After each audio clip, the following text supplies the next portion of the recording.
You and many other guests that we had on the show all share the same message. Real estate is a long-term game. If you look at the curve, it's always trending up. I can't say the same for stock market or Bitcoin at this point.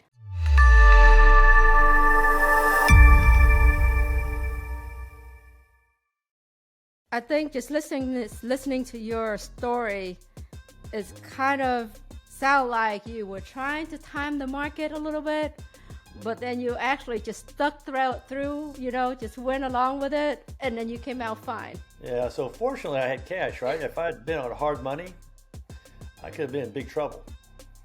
And that's how some investors are right now. But I was lucky, and things happen for a reason. And it taught me a lesson about trying to time a market. I'm a lot smarter now. Now I know if you're going to do something, you kind of want to stress test what you're doing. If the what's the downside, and can you survive a downside? A lot of people, we got spoiled. In the last 10, 12 years, the market kept going up, up, up. You could make a mistake. You can make a big mistake and still live for another day because the market cured your mistakes.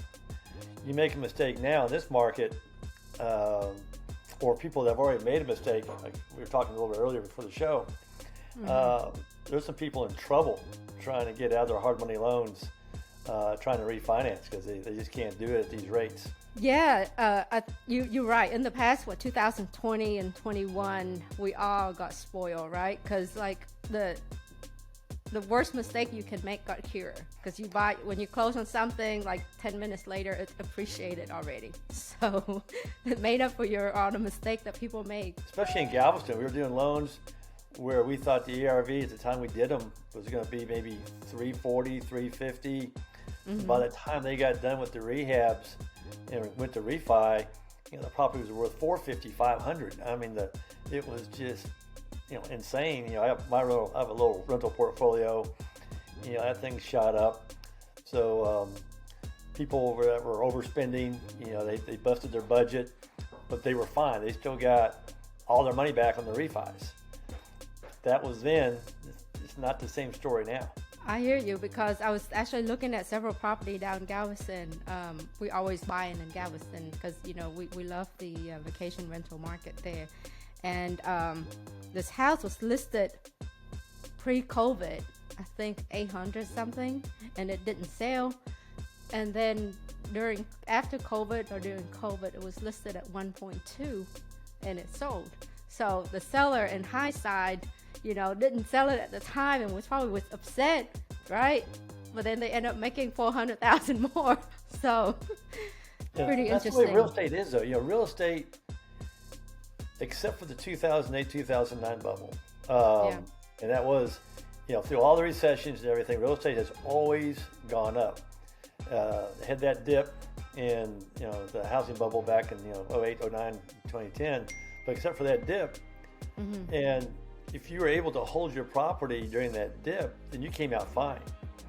It took several years for you to get back to even. But if you kept it, and that's when I bought all my rental properties, the properties have doubled since the rebound. So investing really is a long-term game. Flipping is a lot of work, it's a long-term game, and that's what I'm trying to. My interest is for borrowers who don't want to flip so much, but they want to buy and hold. That's where you're going to make your wealth. That's where you're going to make your money. And, it's nice to make money while you sleep. You can't make money while you sleep if you're flipping. Totally agree. You and many other guests that we had on the show all share the same message. Real estate is a long-term game. And if you look at the curve, it's always trending up, right? So I can't say the same for stock market or Bitcoin at this point.